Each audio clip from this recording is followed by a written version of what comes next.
Bonjour, bienvenue pour cette quotidienne en direct donc de Londres pour les Jeux paralympiques. Alors à ma gauche Jean-Paul, à ma droite Laurent. Alors Jean-Paul, on te connaît bien, hein, on t'a très très souvent sur notre C'est antenne. vrai? Ouais, je Parfait. crois. Je sais que tu veux même qu'on ait des projets après. Absolument.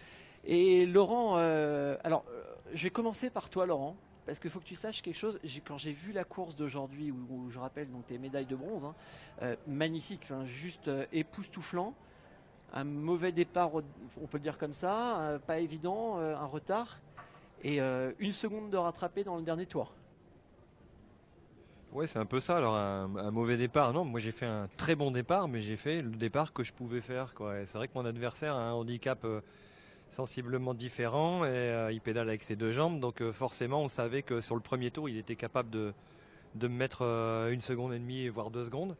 Donc là, j'ai limité la casse. Il m'a mis qu'une seconde. Et je peux vous dire que prendre qu'une seconde de retard sur ce type-là, ça a été vraiment une performance.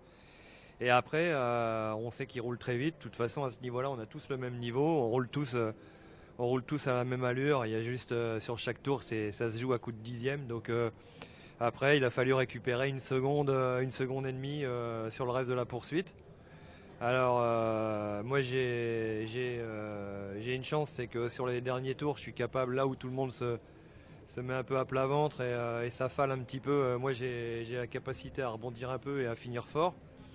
Donc voilà, je sais que j'ai gagné cette poursuite dans le dernier demi-tour en lui reprenant 4 dixièmes, ce qui est 4 dixièmes à rien et énorme à la fois sur ce type d'effort, quoi.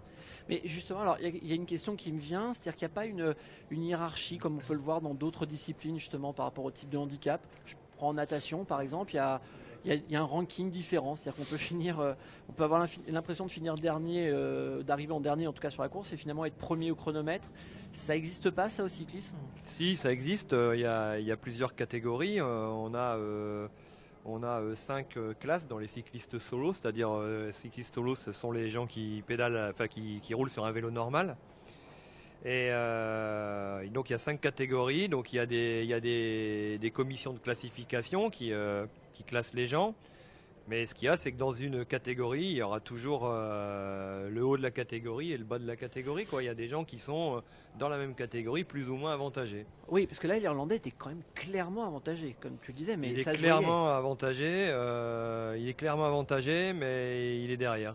Voilà. Alors c'est ça qui est assez exceptionnel. Comment enfin, euh, le dernier tour a juste été fulgurant. Enfin, Moi je l'ai pas vu, hein, mais tu l'as vécu. je l'ai vécu, mais je me souviens plus de grand chose, hein. Moi je connais même pas mon temps. Et puis quand j'ai fini, je savais même plus comment je m'appelais, hein. Donc faut pas me demander trop de détails sur. Mais je sais que tous les gens autour, et j'ai eu une cinquantaine de messages là qui m'ont à chaque fois, c'est des messages avec waouh, super, c'était génial, incroyable, parce que vraiment il y a eu et même sur le bord du Vélodrome, tout le monde m'a. C'est une médaille je veux dire, c'est qu'une médaille de bronze entre guillemets, mais je sais que sur le Vélodrome, tous les mecs sont venus me féliciter, quoi, parce que ça a été justement, ça s'est vécu par rapport à la médaille d'or qui s'est gagnée avec 3 secondes d'avance, ce qui est énorme, hein. Les mecs ont vécu un super moment parce que j'étais en retard tout le temps. J'étais en retard tout le temps, sauf le dernier demi-tour, quoi. C'est clair, non. Enfin, pour être sincère, j'étais dans les studios de France Télé quand tu courais. Il y avait Patrick Montel qui nous disait oh là 2 secondes de retard, mais ça va être très très difficile à rattraper. Je change, je vais dans une cabine de montage, je vois Laurent Belay qui était à fond derrière toi et qui dit il peut le faire, il peut le faire. Et puis dernier tour, il fait oh il reste quand même une seconde. Et là on te voit mais telle une fusée. Hmm. Comment on arrive à puiser? Enfin, je veux dire, il faut y aller là, il faut aller puiser au fond de soi-même, on quoi. arrive. Moi, je sais que je finis toujours super fort. C'est une de mes qualités.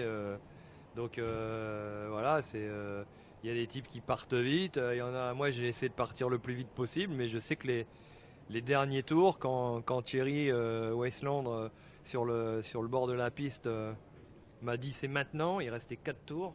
Et ben voilà, et au fil des tours, je grappillais un petit dixième, 2 dixièmes, et voilà, Je sais que c'est une de mes qualités, quoi. Pourtant, ma femme vous le dirait, j'ai pas énormément de qualités, hein, mais celle-là. C'est le problème de toutes les femmes. Ouais. Enfin, Celle-là, non, mais non, celle-là, c'est pas vrai. j'ai c'est pas vraiment. vrai. Les nôtres sont parfaites, mon Polo. Hein Évidemment, Voilà. évidemment. Donc voilà, non, c'est vraiment une de mes qualités sur le vélo et sur ce type d'effort, c'est que je suis capable d'aller me mettre vraiment dans un sale état et c'est comme ça qu'on gagne, quoi. Moi, on a tous le même niveau, je le répète, hein, on a vraiment. On prend les 5 premiers du classement, on tourne tous à peu près autour. Il y a un dixième ou 5 centièmes d'écart, quoi. Oui, puis sinon il serait pas là. Hein. Voilà, donc c'est tout. Après, ça se joue toujours à des petits. Voilà, la poursuite, c'est un duel, hein, et ça se joue au mental. Et moi, en plus, à mon âge, il va bientôt me rester plus que le mental, hein, parce que ça devient vraiment dur. Ça devient vraiment dur. On te revoit dans 4 ans quand même ou pas? Non, mais ça, c'est une plaisanterie. Bah non, bien sûr que non. Non, pas de. Dans 4 ans, je serai devant ma télé, ça c'est sûr. Ou ici. Ouais, Enfin, ou ici, ou à Rio. Voilà, ou à regarder sur place, mais je concourrai pas, ça c'est sûr. Ouais. On fait carrière quand on est dans le cyclisme, en e-sport ou pas? On fait carrière, ça veut dire quoi? Comment ça s'organise? C'est-à-dire comment tu t'organises? Tu travailles à côté, tu as un métier ou au contraire tu es un peu comme cycliste professionnel? Moi j'ai beaucoup de chance. Alors je suis architecte dans une collectivité territoriale à la communauté urbaine de Dunkerque et le président de cette communauté urbaine c'est Michel Dolmar, c'est un passionné de sport. Il adore le vélo, il adore les sportifs. D'ailleurs il met beaucoup de moyens pour le sport, que ce soit au niveau des sportifs ou des infrastructures ou des clubs. Et il est vraiment à fond derrière nous. Et donc là, ces derniers temps, il m'a détaché complètement. Alors je suis accompagné également par la Fédé et puis le ministère dans le cadre d'une CIP, une convention d'insertion professionnelle. Voilà.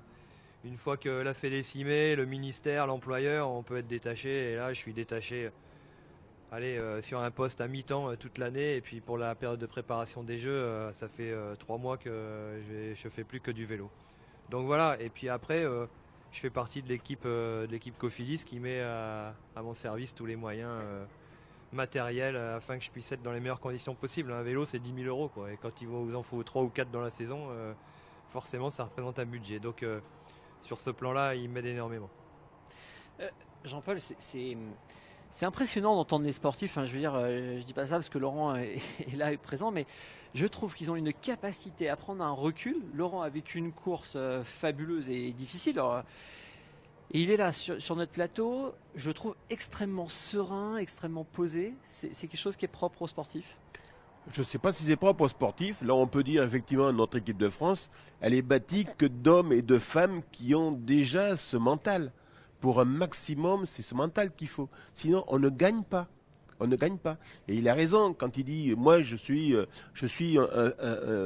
dans la finale. Effectivement, par rapport à son handicap, par rapport aux autres, il part dans ses possibilités. Mais il sait très bien que sur la longueur, il les aura au maximum, de toute manière. De toute façon, sinon, le moral qu'il peut avoir, Laurent, si on n'a pas ça en étant compétiteur, ça ne sert à rien de venir se battre sur un terrain tel qu'il soit vélodrome, qu'il soit piste d'athlétisme ou de poste de tir, peu importe. Je veux dire, c'est pas la peine de faire du sport.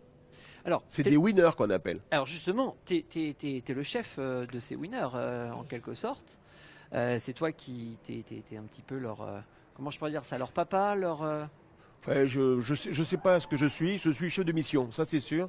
Et c'est une belle mission qu'on m'a donnée, qu'on m'a offert, parce que l'autre sport dans le monde est né ici, en Angleterre, dans un centre de rééducation en 1944.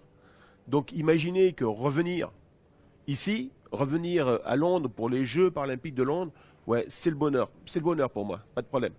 C'est le bonheur pour toi. Et quel est le mot d'ordre que tu lances comme ça à tes sportifs Aux sportifs, ils ont fait un rêve, c'est de participer un jour aux Jeux paralympiques. Ils se sont entraînés pour participer, pour actionner ce rêve. Aujourd'hui, c'est de sortir d'une course ou d'un pas de tir ou d'un dojo en ayant fait le maximum de ce qu'ils peuvent faire. Il faut qu'ils sortent heureux du poste qu'ils ont eu. C'est ça qui me paraît important. Je pense qu'il est heureux. Enfin... moi je suis heureux, je suis vraiment heureux, mais j'ai un recul et tout ça. Non, c'est parce que je suis fatigué, je suis mort en fait. Ah oui, donc tu veux dire ma question était con en fait. Tu Ta peux le dire. Ta Hein. question était un peu con, je suis vraiment Voilà. fatigué, je suis mort. Il faut Bon. que j'aille me coucher.